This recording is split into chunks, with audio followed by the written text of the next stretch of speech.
Good morning बच्चों। Online क्लासों में आपका हार्दिक अभिनंदन, स्वागत।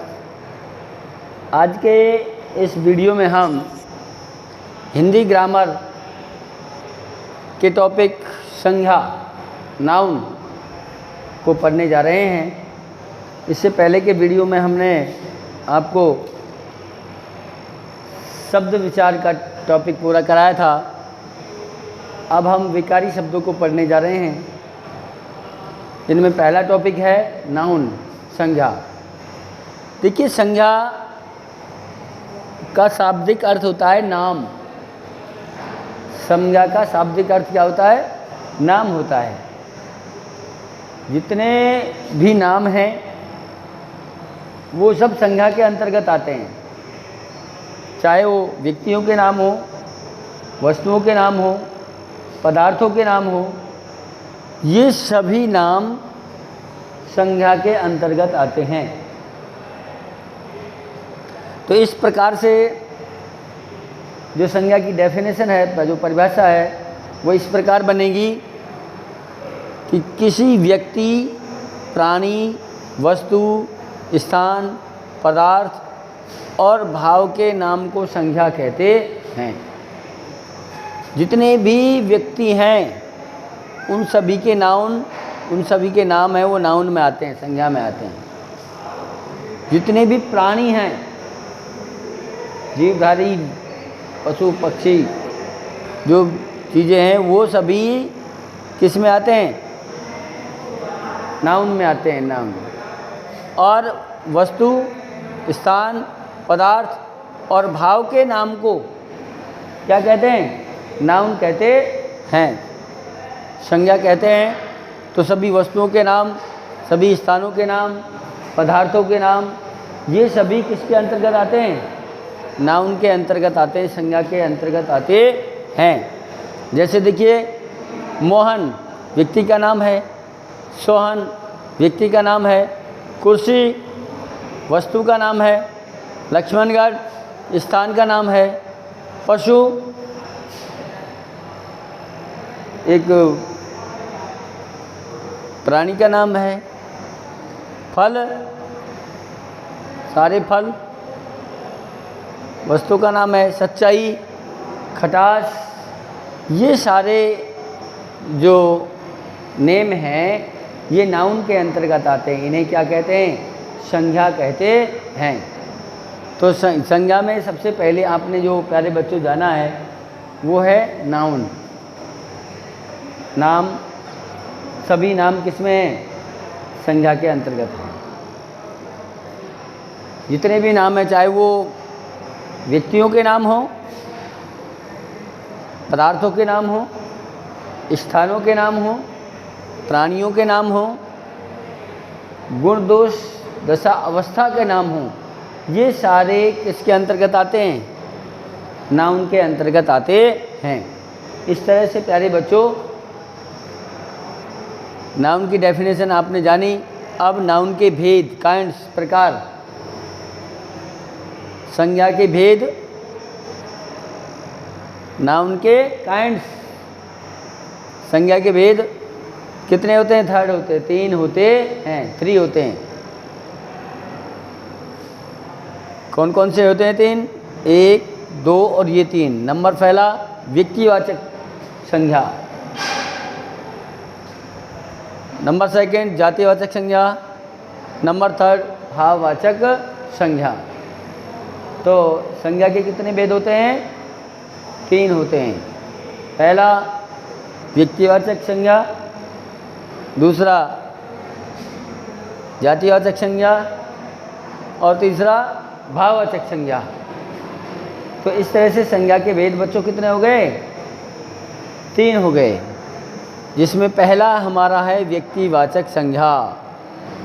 अब संज्ञा में आपने ये तो जान लिया बच्चों कि संज्ञा, सभी नामों को संज्ञा कहते हैं, लेकिन इन नामों के अलग काइंड्स होने के कारण, अलग अलग प्रकार होने के कारण, तो व्यक्तियों के नाम है, कुछ वस्तुओं के नाम है, कुछ पदार्थों के नाम है, कुछ जातियों के नाम है, कुछ भाव के नाम है, गुण, दोष, दशा, अवस्था के नाम है। इस तरह से उनको विभाजित किया गया है, बांटा गया है। अलग अलग वो दिया गया है। नंबर पहला है हमारा जात व्यक्तिवाचक संज्ञा। नंबर फर्स्ट क्या है? व्यक्तिवाचक संज्ञा। जिन संज्ञा शब्दों से किसी एक ही व्यक्ति, वस्तु, प्राणी या स्थान विशेष का बोध होता है। पहली जो डेफिनेशन है हमारी ये प्रॉपर नाउन की, व्यक्तिवाचक संज्ञा की, इस व्यक्तिवाचक संज्ञा में ये दो बातें जानना अति आवश्यक है। एक ही वर्ड जुड़ा हुआ होना चाहिए। जिन संज्ञा शब्दों से किसी एक ही व्यक्ति विशेष, वस्तु विशेष, प्राणी विशेष या स्थान विशेष का बोध होता है, उसे क्या कहते हैं? व्यक्तिवाचक संज्ञा कहते हैं या व्यक्तिवाचक संज्ञा कहलाते हैं। जैसे सचिन एक खिलाड़ी विशेष का नाम है, क्रिकेट का प्रसिद्ध खिलाड़ी है, इसलिए एक किसी का नाम विशेष आ गया। लाल किला एक इमारत विशेष का नाम है जो विश्व के आश्चर्यों में गिनी जाती है। रामायण एक पुस्तक विशेष, धार्मिक पुस्तक विशेष का नाम है। दिल्ली एक स्थान विशेष का नाम है, कैपिटल ऑफ इंडिया, भारत देश की राजधानी है, इसलिए गुलाब एक फूल विशेष का नाम है, केला एक फल विशेष का नाम है।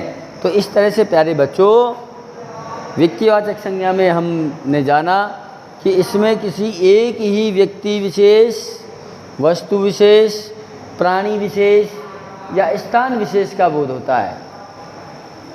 एक ही व्यक्ति विशेष, स्थान विशेष तथा प्राणी विशेष का बोध होता है। जैसे हमने आपको यहाँ समझाने का प्रयास किया, सचिन एक नेम विशेष है जिसका हम पूरा परिचय जानते हैं कि क्रिकेट का एक प्रसिद्ध खिलाड़ी है। लाल किला एक विशेष इमारत है जो हमारे साथ अजूबा में शामिल है। रामायण हिंदू धर्मावलंबियों का एक प्रसिद्ध ग्रंथ है। दिल्ली भारत देश की राजधानी का नाम है। गुलाब एक फूल विशेष का नाम है। केला एक फल विशेष का नाम है। तो इस तरह से बच्चों, आपने जो नाउन का फर्स्ट काइंड है, पहला प्रकार है, वो प्रॉपर नाउन व्यक्तिवाचक संज्ञा को जाना। नंबर सेकंड कलेक्टिव नाउन जिसे बोलते हैं इंग्लिश में आप, वो ही हिंदी में क्या है? जातिवाचक संज्ञा है। जिन संज्ञा शब्दों से संपूर्ण जाति का बोध होता है, जिन संज्ञा शब्दों से किसी जाति की संपूर्ण जाति का बोध होता है, किसी जाति की संपूर्ण वस्तुओं का बोध होता है, वो जातिवाचक संज्ञा, उसे जातिवाचक संज्ञा कहते हैं। और इसमें इसकी ये विशेषता है कि इसमें समूह का बोध होता है, संपूर्णता का बोध होता है। जैसे फल है तो पूरे सारे फल, पक्षी सारे पक्षी,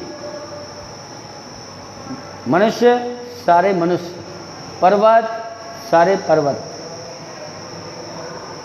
पुस्तक सभी पुस्तकें।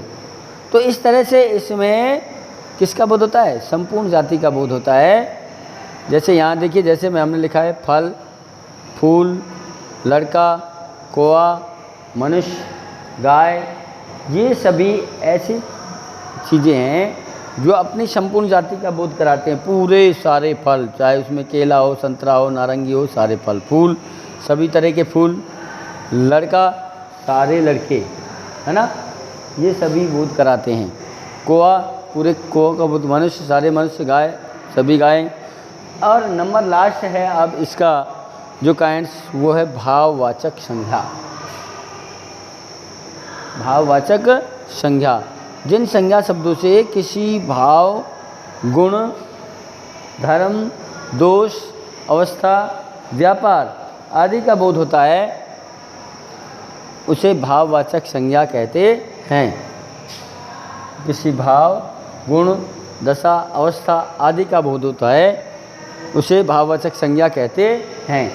इसमें देखिए मुख्य बातें, भाव का बोध होगा, गुण का बोध होगा, दशा का और अवस्था का, ये चार बातें इसमें अत्यावश्यक हैं। जैसे देखिए बुढ़ापा एक अवस्था का बोध हो रहा है, बचपन एक अवस्था का बोध हो रहा है, सुगंध, ये गुण का बोध हो रहा है।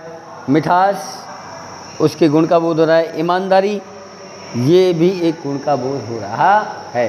तो इस तरह से इस नाउन में, भाववाचक नाउन में, भाववाचक संज्ञा में हमें ये पता लगता है कि भाववाचक संज्ञा को महसूस किया जा सकता है, स्पर्श नहीं किया जा सकता। भाववाचक संज्ञा के जो वर्ड हैं, भाववाचक संज्ञा के जो उदाहरण हैं, उनसे ये एहसास होता है कि ये किसी भाव, गुण, दशा, अवस्था आदि का बोध कराते हैं। इन गुण, दशा, दोष, अवस्था और व्यापार को महसूस किया जा सकता है, स्पर्श नहीं किया जा सकता।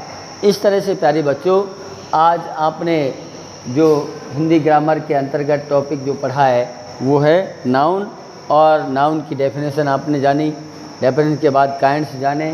काइंड्स कितने होते हैं? 3 होते हैं, व्यक्तिवाचक, जातिवाचक और भाववाचक। और इन तीनों वाचकों के अलग अलग डिफाइन देते हुए, परिभाषा देते हुए जैसे आपको दिए गए हैं, तो इस तरह से आप अपने फेवरेट कॉपी में इसे सेम उतारें और इसके बाद क्वेश्चन निर्माण कर सकते हैं कि नाउन किसे कहते हैं, संज्ञा किसे कहते हैं, संज्ञा के कितने भेद होते हैं। अब यदि आपसे पूछा जाए कि संज्ञा किसे कहते हैं, तो आप लिख सकते हैं कि किसी व्यक्ति, प्राणी, वस्तु, स्थान, पदार्थ, भाव के नाम को संज्ञा कहते हैं।